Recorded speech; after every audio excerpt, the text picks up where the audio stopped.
Uh-oh. All right, and welcome back for another episode of Empowering Intuitives Explored Talk Show. And I'm your host, Reverend Dr. Michelle Walker. And tonight we have psychotherapist and addiction counselor Noelle Dodge. Welcome to the show. Thank you. Thank you for having me. I love your work. I've been following you. I found you on Periscope, what, 5 years ago or something? Wait, no, actually, probably more like nine years ago, 8 or 9 years ago. Yes. So Time's flying. you have taught me quite a bit and have been a huge inspiration. So for you to Oh, ask me is like, no. what?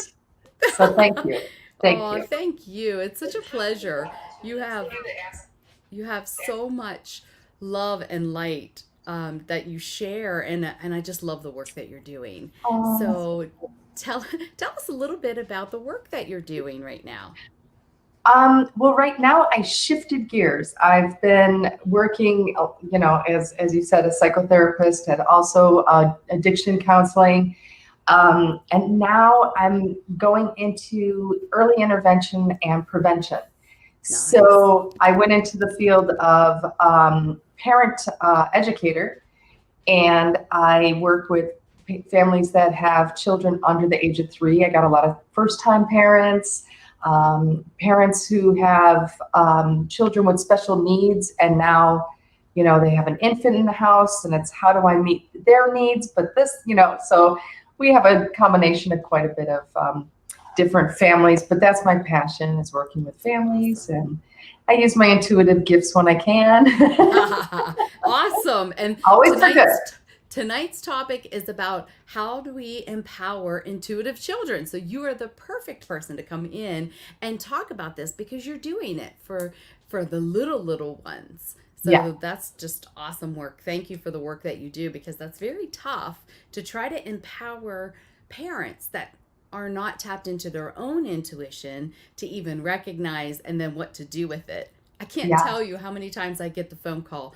I think they really have a lot of abilities, but I have no idea what to do with them.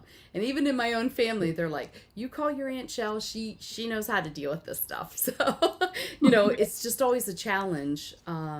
I think for the parents, and they want to help and they want to encourage them to thrive, but they just don't always know where to begin. So I love that you are actually getting started before they even hit daycares, Yes. right? Yes. Yes. And it's interesting because, ooh, hi, puppy. Sorry.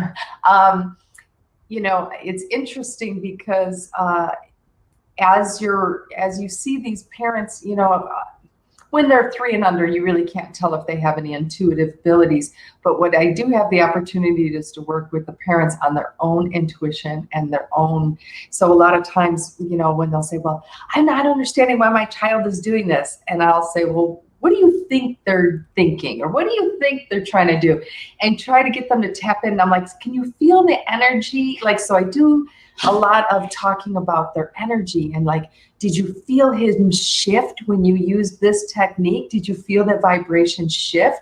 And just kind of like giving parents that new perspective. It's not always what we see on the surface, the 3D. And a Right. lot of it is energy work. And, they'll just say, wow, like his whole demeanor shifted, or she just totally jumped on board. And it's like, yeah, you did that.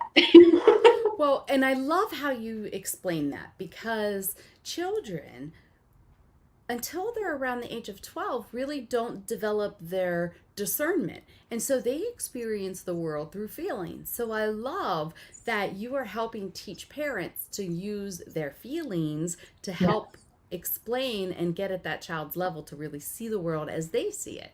Because we forget to do that, as we get older. Um, and I just think it's great because children make sense of their outer world based on their feelings, and they make sense of their inner world based on their feelings. So, And that's why I love parents, when I get a family that has an autistic child. A lot of oh, those children with those special needs actually have a lot of special abilities yes, that are intertwined.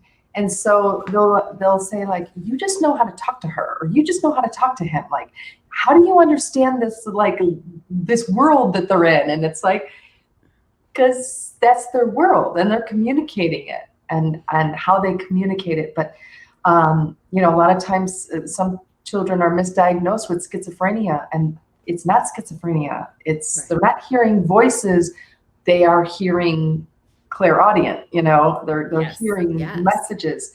So it was nice for me because I grew up with abilities that I didn't understand, and I was accused Hmm. of being crazy.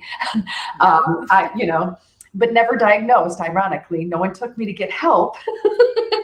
Right. We just called me names. But as I got older, when I went into the field of mental health and I got to listen to what the audio sounds like of someone who truly has schizophrenia, Hmm. It's a different ball game. I could see how a 20-some-year-old fresh out of college can misdiagnose somebody, but then you have a lifetime of meds and a path that is not meant Right. to be the road to Right. healing others. Right. They have a special calling on their lives. Well, and I So think it's in my work in healthcare, I've worked with a lot of autistic children, and actually, I was one of the few providers that would work it up a little bit before I sent them off. And um, one of the things that autistic children are really very proficient at is communicating telepathically, and it's wonderful when you get the parents to think about their feelings and to really get out of their fear or their own issues and start to really tap into that intuition. It's great. I love every mother has their own intuitive abilities. Everybody does, of course, but that mom's intuition where we just automatically or telepathically understand what the baby needs, or it's just at a different level when they're a little bit older and they're autistic. Uh-oh, I think you got I muted there. absolutely find the same thing. I muted it because there's a little bit of background and I want to hear what you're saying. It sounds better. So Gotcha.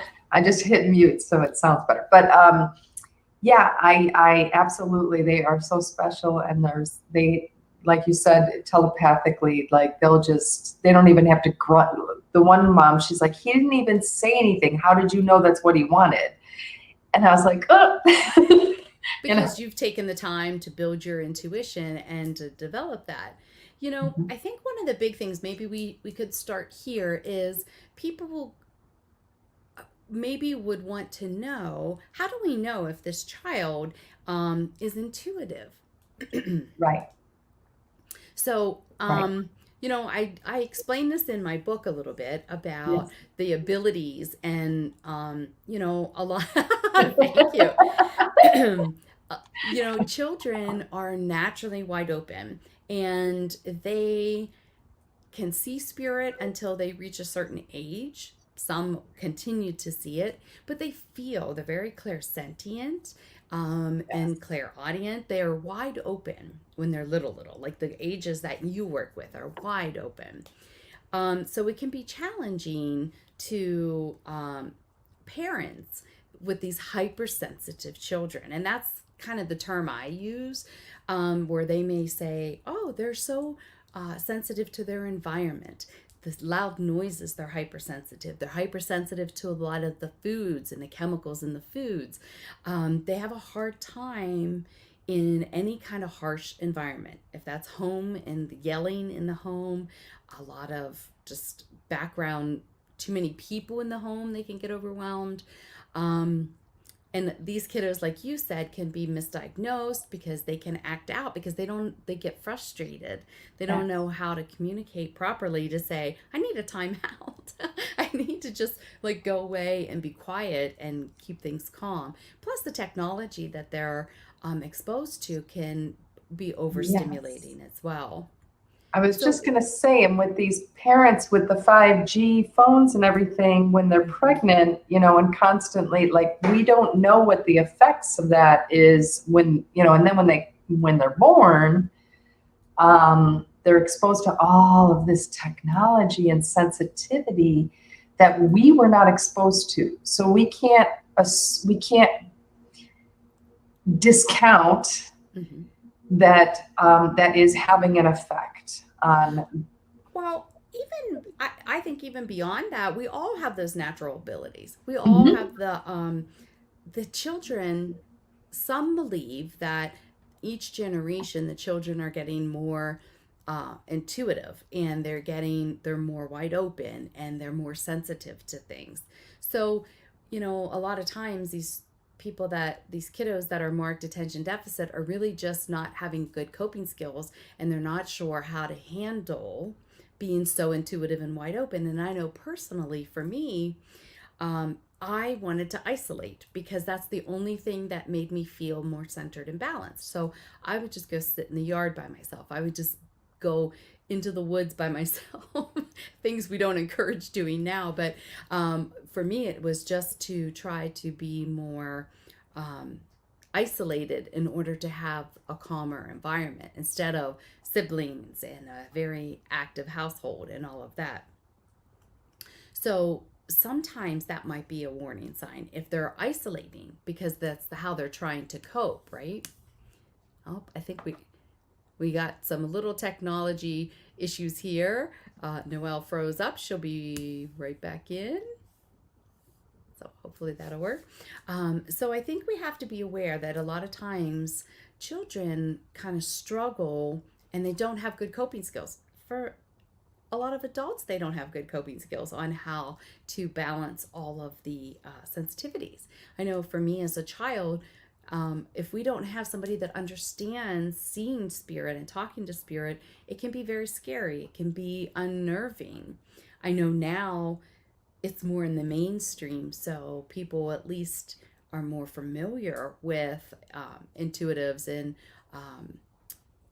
with mediums and things like this. So it might be easier to identify now. But still, as that child experiencing the world, we need to have some kind of compassion. Elizabeth says, I used to isolate when I was little too. Yeah, that was the coping because we didn't have any other good coping skills, and that worked. So yeah, I would just go in my room just to take a breather, just to be away from people. So we do whatever we instinctively know we need to do, right? And so isolating is one of those. So if your child is doing that, look and see why. Maybe they just need a little bit of downtime, and you can plan on them having downtime on a daily basis. I know uh, having children, whether they identify as being intuitive or not, to have some quiet time to reconnect to their own feelings, and listen to that own inner voice, that is so powerful for them. So whether you want to teach them meditation and have them do quiet time in the morning, or maybe after school or after their full day, they need some downtime to decompress, they need to kind of reset their energy. Um, Anything like that, quiet time to help them reconnect with their divine higher self is very powerful for any child, and all children, I think, but especially those that are hyper intuitive. Sorry about that. That's okay. Technology happens. So one of the things I was going to say, I've noticed that I started doing with moms with children under 3 is that when they're getting upset or they're frustrated and they're not able to communicate, is getting in touch with their heart chakra and just kind of like doing a gentle, like, just rubbing them down. Even like if it's like a 2-month-old, just you can feel as you're just, just a soft, gentle shh, and rubbing their heart chakra, it like automatically reduces their heart rate, and it starts to change the rhythm, and they just naturally start to calm down.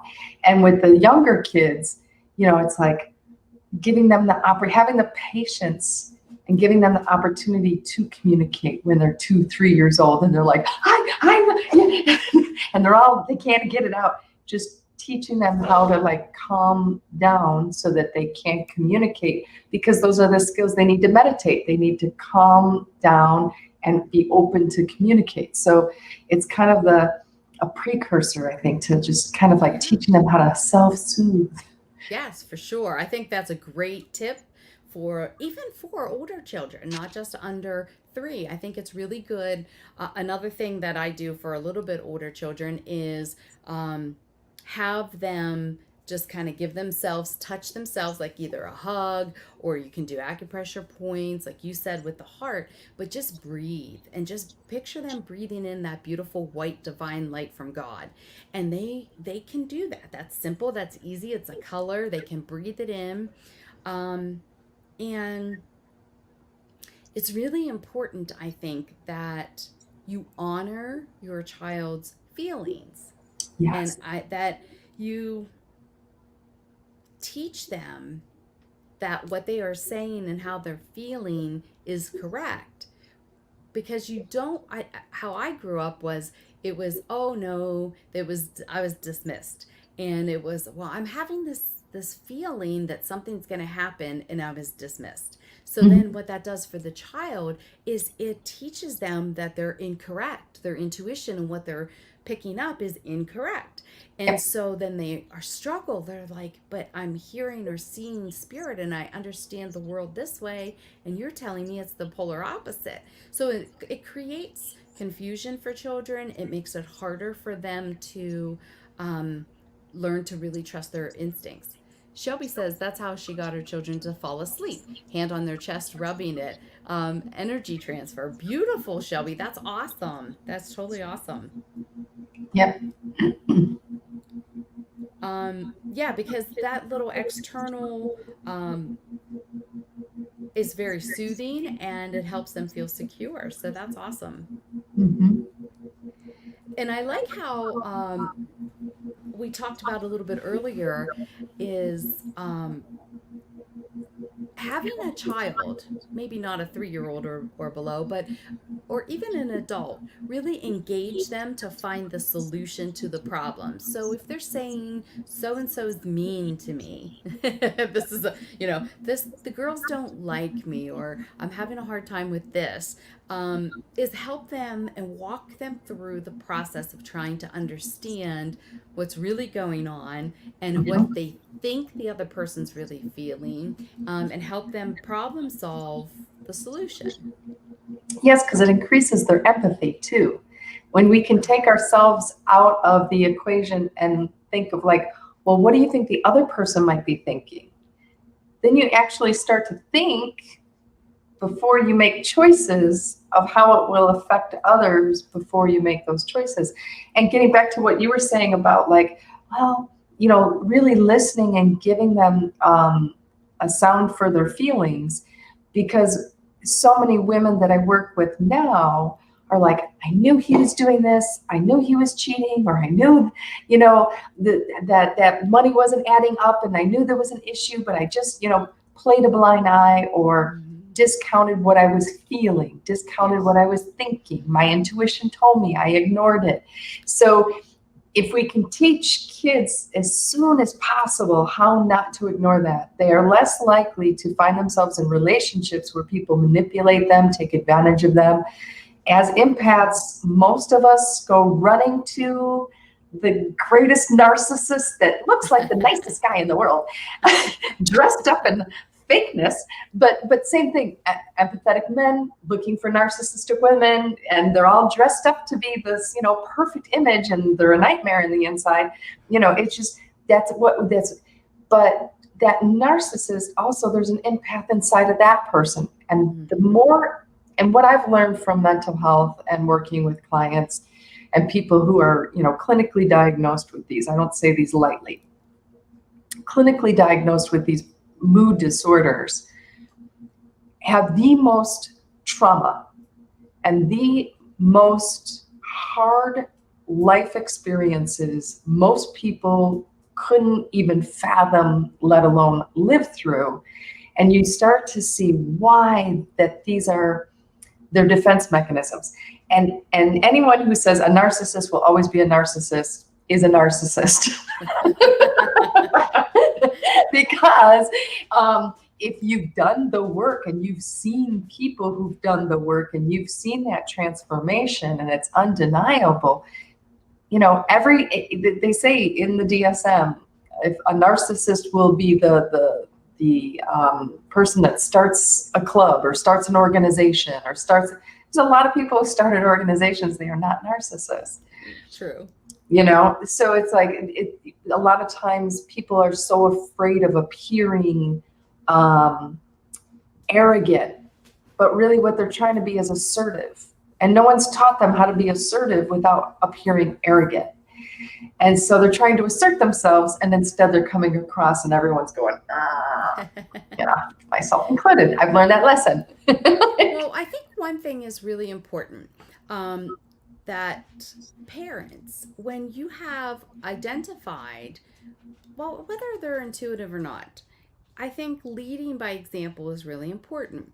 So whether you connect to a faith, a belief about a higher power, your higher self, God, spirit, whatever term you choose, I think it's really important to teach your children that there is a bigger power, that we are divine beings and that God is supporting us, that we're connected to God, that that internal system is a God-given ability. And that, I mean, if you don't believe in God, then how do you explain or verbalize that internal guidance system, your innate, born, divine psychic abilities? So however you describe that, I don't want to put words in anybody's mouth. There's atheists that don't believe in God. So how do you explain the intuition and then live that example? Because I know for me, I would see inconsistencies because there was a mismatch between the energies of what somebody was saying and then what I was experiencing. And so whether that person was aware or not aware that their integrity wasn't in words and actions weren't in alignment, it's hard for children to, one, trust and learn from people that aren't, there's that energetic mismatch. So, but it's a lot easier if you are honoring yourself and your divine connection and your psychic abilities. Just like you were saying with a mom, if they're saying, I knew that's what was going on and I just didn't trust it. So empowering moms and dads to begin to do their work and strengthen their psychic abilities helps the children, intuitive children, learn how to do this naturally, organically in the household. Like you said, when we were younger, it was like, oh, you're crazy, don't talk like that, don't tell people things like this. Where other people that grew up in households where they said, oh, you know what, my gut instinct is this, they learned to trust at a younger age their own instincts. And the parents then developed everybody kind of pinged off each other in their development, if you will, and enhanced it. Yep. And there's also a side where, sometimes people are like, well, we're all intuitive. Everyone's got intuitive. And they brush it off like, well, that doesn't mean anything. Okay, everyone's intuitive, but how do we tap into that? Because that's what's going to prevent us from, relationships that make you doubt yourself or make you second guess yourself. When you stand firm in who you are and what you know yourself to be, no one can convince you that you're wrong unless you have more doubt than you have. And we're coming out of this generation of control where these parents are like, my child's going to do this, they're going to get A's, they're going to play these sports, and they're going to play these things, and this is how it's going to be. And Right. This is, my child is going to do what I tell them to do. And then when the kid is a teenager, they're like, what happened? Well, this is the psycho's development, the psychosocial stage of development where they are trying to find their identity. Right. And you have been creating their identity and telling them what their identity will be, and they're asserting themselves to have their own. And so if they're allowed to tap into that intuition, then it's a part of their identity, and they won't have this major crisis as a teenager. They're going to go through teenage crises, but that identity piece is going to be a smoother transition for the child and the parents because they know their intuition. They're going, and when they're empowered that way, it's like, yeah, I knew something was going to go down that night, so I didn't hang out with my friends, and look what happened. They got in trouble and I didn't. I was off with my girlfriend, Right. or I was doing this, and I was supposed to be there, but something told me that it wasn't right. And having that, being empowered with that, especially teenage girls, to go with your instinct. That guy is really cute, but something's telling you, don't get in the car. Don't get in the car. Right. So, as parents, we should want to really teach our children how to tap into that intuition as young as possible, Yeah. so that those years, our daughters and our sons are really clear in who they are and what they want to do. Absolutely. And I think so parents may be saying, yeah, but how do I do that? So, or what does that look like? So, let's say, children have this wonder. I like the I wonder game. They have this innate curiosity of the world. That's how they learn, by sensing and experiencing the world, right?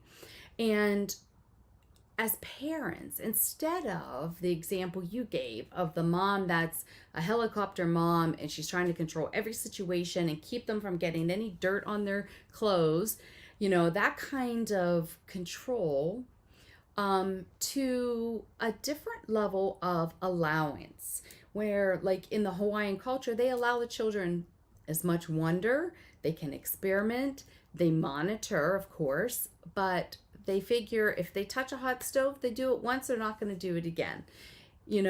Where here we're going to do 9,000 things to prevent the experience. So it's a fine line, but how they learn to trust their instincts is the things that they're drawn to. So for example, if a small child is really drawn to, let's just say, elephants. They really want an elephant. Mom, can you buy me an elephant? I really want an elephant. As a parent, there is a reason why they're drawn to an elephant.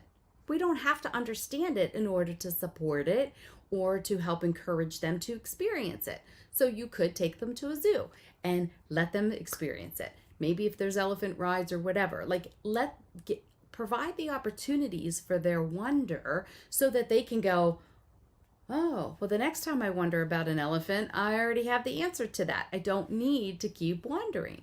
But maybe they are so passionate from the time that's their first word is elephant. And all they wanted to do was be in the circus. And they're just dead set on that's what they're going to do. Maybe there's another reason that we don't understand. So allow them an opportunity. Maybe let them be in the circus for a day. They have like different camps or whatever.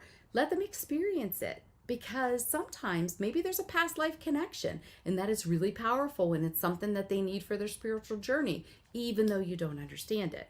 So as a parent, if you can sit back and observe and remember, see, I think part of our culture is we think children are stupid and young and they don't know anything, and we have to teach them everything that there is possible to teach, and it gets overwhelming, and then parents are overburdened.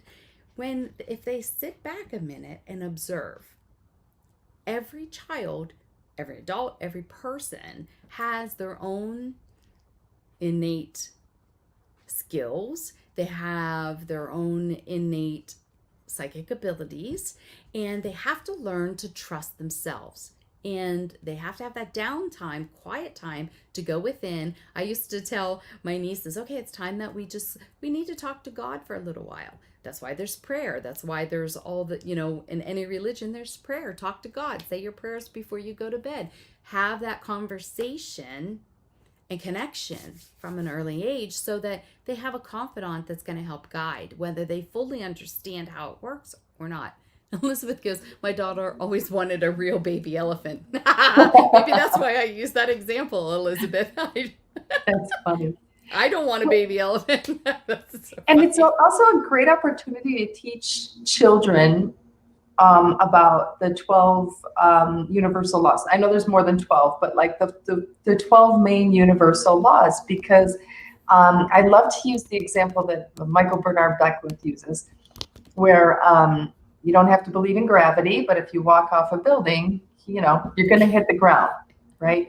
And it doesn't matter if you're a nice person or a bad person. Those two people can both walk off the gravity is not going to be kind to either, you know? Right. It has nothing to do with who you are in this world. So that's like one of those perfect examples, and that is a universal law. We don't make gravity up. Gravity is real. And then going into some of the other universal laws, like the universal law of oneness and karma and cause and effect. And as people start to understand these things, it's like, you don't have to believe in God, but there's something out there. These are laws.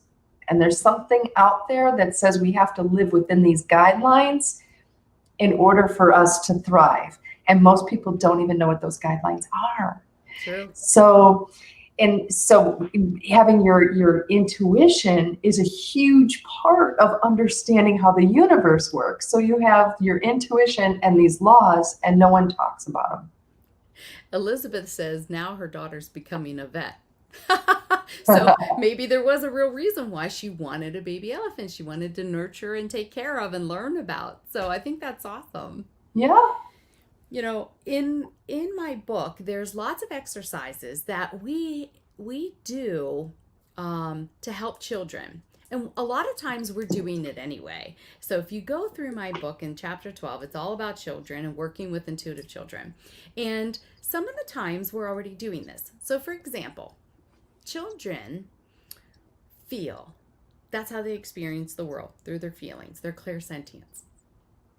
So the example to help strengthen the clairsentience is to do some pretend or make believe or fun exercises. So one would be, okay, let's choose the color blue. How does that make you feel? When I see the color blue, I feel cold. I feel like it's just, somebody else might say, I feel warm like the Caribbean water. I see blue, I think blue lips. I'm a nurse, you know. We go down that road like, oh, they're freezing. Hypothermia. But so you can engage them with that. You can say, well, what does different shapes feel like? You know, round, that feels like a bouncy ball, you know. So we do a lot of these little skills that they would find fun, entertaining, but it's helping them tap into their clairsentience even more. Yeah, I'm glad you mentioned that, because I was going to mention it. But in your book on that chapter 12 that you were talking about, when you talked about gratitude and how to create a calendar, you know, and put that on there and make that part of the practice in the household. Like, I was just like, I love this. I can share this with my moms and my dads. Yes, So, yes. so You can do a collective family vision board of what goals are for the family. You can do the gratitude. But that's by setting that example for them, by living it and breathing it. And I'd like the other exercise that you had in there. Not sure what it's under, but it's something about like have the child close their eyes and then like identify two sounds that they hear. Yes, that's kind of like their clairaudience. Yes. Tapping into that, and I was just like, oh, these are fantastic. You have so many great exercises in here. So like really, that chapter 12, if you have kids and you think that they are tapping into some kind of abilities or some kind of, this is a fantastic toolkit. As you know, you say right on the cover, I'm like, this is literally a toolkit for you.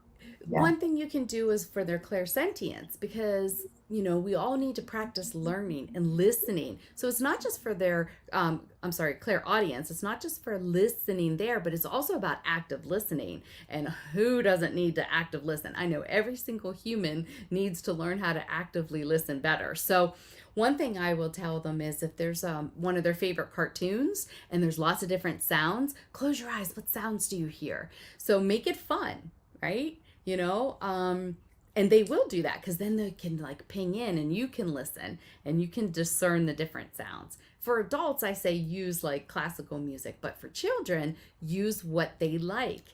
You know, Paw Patrol, there's all kinds of sirens and all kinds of things going on. You hear dogs, like use whatever's at their level, whatever their enjoyment is, whatever they're liking to do. If they're little, there's xylophones, you can play different things, all kinds of electronic toys have lots of different sounds. So you could say, well, okay, this is one that we always do, right? with little ones is, what does a cow say? You could press a button and it'll moo. And so we're teaching them multiple things, but it's actually working their clairaudience. And we don't think about it like that, right? We just think we're teaching them how a cow sounds. Yep. And that with what I'm doing, that's part of our curriculum too. And I love that they have that put in there because it's like we're not just playing. Yes. They're learning. There's so much that they're learning. So like teaching the parents Yes. how play. A lot of parents are very serious with their children, and it's like, no, you get on the floor and you bark like a dog. Like this is what we do. And it's so important that you say it like that because, as parents, I was a single mom. You're worried about putting a roof over the head. You're worried about all of the necessities that they need. And then, plus your things that you need. So people get overwhelmed and they don't do the basics. But when you can explain it to somebody in a different way, like just like I gave that example about teaching them the sounds, and then you can teach them, well, how does that feel? You can teach them their psychic abilities and work with them on a daily basis so that they are building that. And the other thing that is so important to building your intuitive abilities is your creativeness. Children need to be creative. They need to have time outdoors. They need these things. So when I hear about curriculums pulling art classes, music classes, gym classes, so they're not physically active, they're not going outdoors, they're not doing any of this, that's stagnation for their psychic abilities and their creativeness. So as a parent, I think if you can do little things, like if you want to work with colors, finger paints. Love figure paints. They're the best for small children, or as the children get older, all of my nieces, we paint. And I say, well, how does that feel? And why do we want to choose this color? Select whatever color you feel this should be and allow them to create their own work. It helps their psychic abilities. It helps them be more calm and more centered. Helps them learn colors. It helps them learn the feelings and what they're feeling and how it's expressing. It's just all the way around, it's a win-win when you can engage all of those different things into one activity. And parents are just like, they were just painting. Yeah. But no, they're not. They're learning on so many levels. More. And for my parents that are a little more, oh, that's woo-woo stuff. I'm not into that woo-woo stuff, So my parents that are a little more rigid, I introduce it as, like William Glasser's 5 basic needs, survival. If you're just focused on the survival, there's 4 other needs. Love and belonging. Power. Are you empowering your child to make choices for themselves that are aligned with their intuition? Freedom. Do they have the freedom to say no to mom and dad? Do they have the freedom to assert themselves with respect and within guidelines? And that can go as young as 5 years old. And then the last basic need is fun. So if you're not having fun, you're missing out on a basic need for yourself, and your child is missing out on learning that basic need from you. So, we have to have fun. For sure. And even as adults, we tend to amplify that intuition too. Yes. They feed off of each other. And it's so important, balance is something that everybody needs. You have to balance on both sides of the brain. You need to balance work and play. You need to balance for children. They need a lot of play and less seriousness. And if we can do the little things every day, children need, in my personal opinion, they need downtime, quiet time, no electronics, off the phone, off the TV, off the games. They need downtime, quiet. They can teach them, you can have them do guided meditations. You can have them journal, write in a journal. You can have them do breathing work. That's always fun. I have some really cool exercises in there, like bumblebee breath. And you can teach them fun little breathing exercises that help how deep they're breathing, but they're fun and they're silly. And you can do like the horse breath. And So there's lots of neat things, but they need quiet time. 20, 30 minutes a day for most people.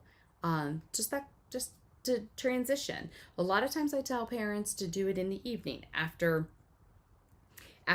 dinner, and then maybe watch TV for a little bit, and then give them a little bit of downtime. It transitions them, helps them calm down to go to sleep. I think children need to spend 30 minutes a day outside. Even if it's cold, bundle up. They need to be outdoors. They need to breathe in fresh air. They need to hug trees, be in the forest, be in the water, play in the dirt. They need all of those things on a regular. Like if it's winter time and you don't want to be outdoors with that, okay, then bring them dirt to plant. Play in the sand, buy sand, make stuff, get their hands in the earth elements. They still need to be doing something. I think every child, every adult needs some kind of art, something creative, a creative outlet of some kind. That can be anything. Yoga, that can be dance, that can be music, that can be art in any way, shape, or form that you look at that. But I feel like all of these are necessities. Like you were talking about basic needs. I feel like these are they're not your survival needs, but these are very basic needs that we do need to help our body, mind, and spirit be in alignment. They need some form of prayer, some form of connection with a higher power, and an ongoing dialogue with that. So whether that is through prayer, it's through journaling. Some children write letters to God every night. That's how you teach them to journal. Or even coloring when they're like 3. Have them color a picture. It's like an early journal with the coloring. Yeah. I love that. Yes. So, yeah. And it's interesting to see which colors they pick. Yes. And which ones they're drawn to and things like that. There's just so much. And it's really simple. It does take a little bit of effort as a parent, as a person, but like my little girl, she's 3, and my grandbaby, she's 3, and now she's 4, I'm sorry. Whoops. She's 4. So when she would color, I would be like, well, do you want to color in the lines? No. And she could color in the lines, but she'd be like, I said, oh, okay, well, what color do you think that should be? And I'm like, well, what color do you want me to color? And so I let her be the master orchestrator of this final project. Wonderful. And it was always, the hardest part is the Virgo in me that likes everything in the lines. I'm like, it's just a picture. Let it go. It doesn't have to be perfect. It'll be perfect in her eyes for her vision. So I'm like, I'm helping you. What are we doing? And that empowers them to feel more secure and trust their own instincts and go with it. And, it means more to them than you say, no, this isn't any good. You didn't color in the lines, and the sky has to be blue, not green. Why are you painting? Don't go down there. Let it be what it needs to be for them. Right. And just having that freedom to be creative, that's that freedom and that power and the fun. Like those are 3 basic needs. Yes. Letting a kid be a kid. And it's difficult when somebody tries to parent like their parents, who was, don't make a mess, don't touch anything, don't go anything, don't do anything, don't breathe till you're 18. And then they try to parent. Yeah. And it's, and then you have maybe another parent that comes from a very relaxed, we didn't have any rules. Our parents were never home. We were latchkey kids. We did whatever we want. You bring these 2 forces together, and that child, holy cow, has got to walk 2 worlds and the world and everything else. Right. So I think the main thing is coming to an understanding between both parents of how we're going to move forward and let this child unfold. Because like I said, nobody warns you, but it's like you have a vision for your child, and then they get their own identity and do whatever they want. And it's like, they should, it's their life. But as a parent, you're like, but that's not what it's not about you. It's not Exactly. your life, it's their life. So, and children will teach you unconditional love. They're here to teach us that. And it's amazing because um, the more you can tap into your own intuition, the more comfort it brings during those times when the kids are like, I'm never talking to you again, like, okay, they eventually come back. And when they do, to be in a place of, I've been waiting, I've been waiting.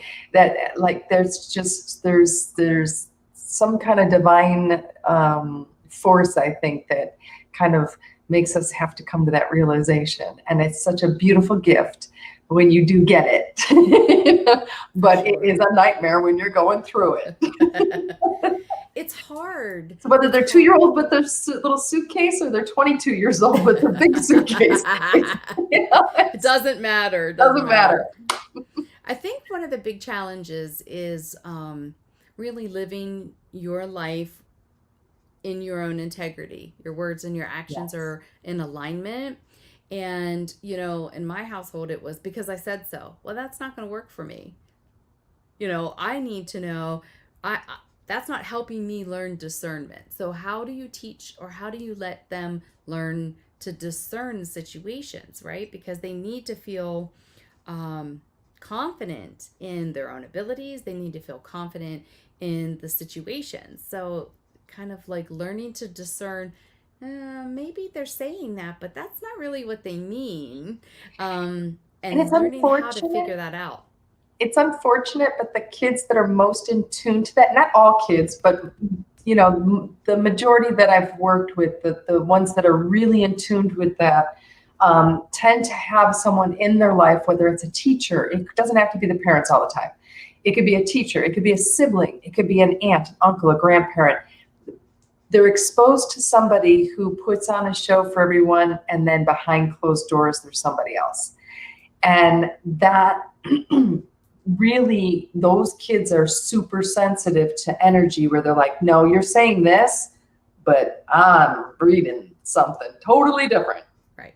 Right. So, unfortunately, it's typically kids that have had to learn resilience through adversity.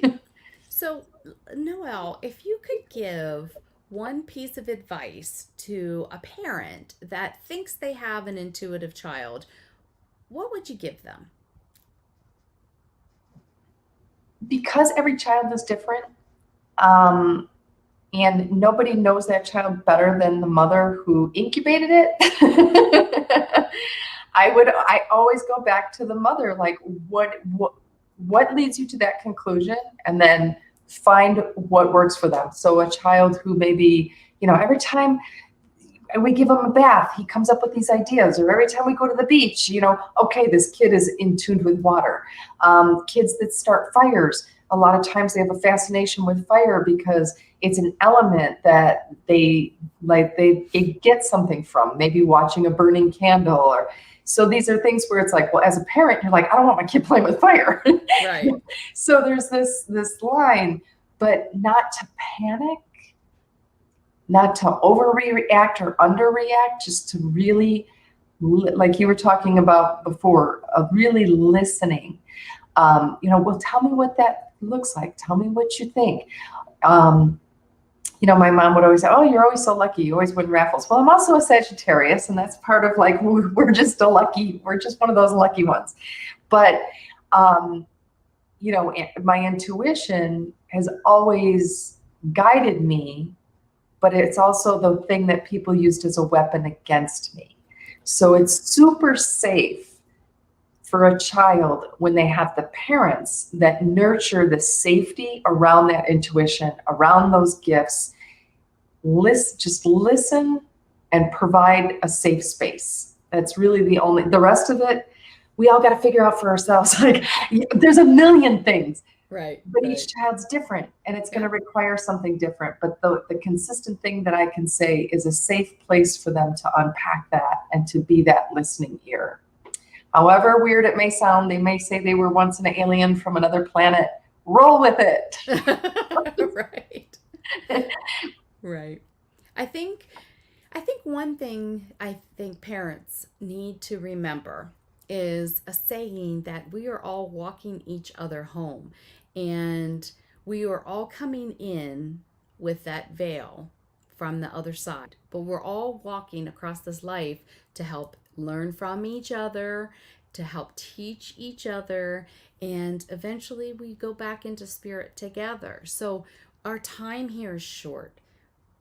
We need to find a way for us all to be centered, balanced, grounded, and in the moment now so that we can truly enjoy all of life has to offer us instead of getting wrapped up in the day-to-day stuff and all of your energy to that. I think we have to remember that if you are not filling up your own well, how are you going to fill up the children's well? So parents need to know it's not selfish when you need 30 minutes. It's like everybody in the house should have 30 minutes. Quiet time now. Like everybody go to your respective corners, do whatever it is you need to do. Let's all center, ground, and rebalance. Unfortunately, though, a lot of families use that as TV time, or Correct. it's how you spend that 30 minutes, Correct. and it's what you do with it. A shift in perspective has to occur. Children are not property or pawns between parents. They need to be regarded in a way that, like you said, Noelle, they are teachers for us just as much as we are teachers for them. And so when we think about it like that, it takes that ego self out of it. It's not like, this is my kid and what I say goes. And, that old paradigm has gone away, and our children deserve more, and they deserve the communication, openness, they to be empowered to help problem solve and make choices. Now, of course, sometimes that's not going to be possible, and then parents have to veto and rule eventually anyway as the parent, but that needs to be not the normal standard for every situation, if that makes sense. And the power of consequences is huge, because a lot of times parents are like giving consequences, but sometimes it's more impactful if you look for the natural consequence, where it's like, hey, this is what it is. It because of this happened, and there doesn't have to be a punishment. There doesn't have to be a big to-do, but there has to be the natural consequence of that. You didn't get your shoes on, we missed the bus, whatever. That's a natural consequence. Or, but it can't be something, of course, that they want, like trying to miss the bus. Right. And that's a whole nother reversal in that scenario. But, and that taking advantage of those natural consequences so that they can see the cause and effect, which is a universal law of cause and effect. So you're teaching them and you're guiding them also in just basic skills that I didn't learn until my kids were already grown. And I'm like, right. Why didn't they teach this stuff back, Absolutely. Come on. So guys, if you want to know and connect in with Noelle, she has a website, noelledodge.com. She also has, you can email her at Ellie, ELLIE .AWOW @outlook.com. You can reach out to her. And Noelle, do you want to tell us what you have going on? You still have your 8-week free course going on, and about the organization that you help as an ambassador. I do. I probably should give you my YouTube also, but I have on YouTube an 8-week self-discovery, self-paced. You just do one video at a time. Some people, they do one video once a week. It doesn't have to be done all in one day. So it is meant for you to do some reflective work and to really identify some major wounds, whether it's abandonment, neglect, things like that. I mean, it happens. My daughter and I were separated for 3 days when she was first born because I ended up back in the hospital and she was at home. There is an effect that happens. I was separated from both my parents at different times within the first year of my life. And then my name was changed when I turned 1. So I had a little identity crisis and a little delay in my speech. I was about 3 by the time I started talking and never shut up. So, so it's like these do have effects, but when you cause find instead of fault find, it's like you become a detective to your own history and your own life. And it's not about, for sure. how could I compare, like my mom, when she had me, she was 25 years old, no vehicle, 3 children at 25, like that's a lot. Give grace. So, and she did a fantastic job, in some ways, and in some ways, yeah, she could have done better, but so could I have as a parent, and so could other people. That there's no one out there. It's not an insult to your parents to reparent yourself. One of the other things that I'm doing is I'm an ambassador for a Haitian organization since 2017. Nice. Called HOHAY, is HOHAYE.org. And right now, with their president passing, this is a very difficult, I should say assassinated, not passing, but with their president being assassinated, and this was already a very trying time for them. They need some prayers. So if we could send some energy, if you feel it in your heart to donate direct. It goes.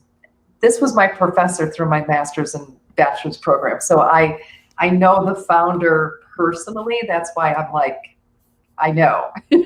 when I donate $1, a whole dollar goes to his organization. It doesn't get split 20 ways. So, I love what they're doing, and what they're doing is building a community that's safe to protect women and children specifically from human trafficking and things like that. There's a lot going on in Haiti. And our politics here in the United States does have a great impact on how things are going. So right now they could just really use some prayers, and definitely donations if you feel it in your heart. But other than that, like I said, I kind of switched from the psychotherapy into intervention and prevention. I get to play with babies. My youngest client is 10 days old. And I get to stay with them and the moms until the last baby's 3. So awesome. Thank you so much for the work that you do and being an ambassador to such an important organization. It's been such a pleasure having you on. Thank you again so much. Thank you guys for joining me, and I'll see you again next week. Get the book. Yes, thank you. Empowering Intuitives, a spiritual toolkit for the modern world. It has a lot of good information for any parent that has an intuitive child. It's going to give you a lot of skills to help you feel more empowered in your parenting of these intuitive children. All right. Thank you so much, you guys. Have a great week, and I'll see you again next week. Thanks again. Bye-bye. Bye.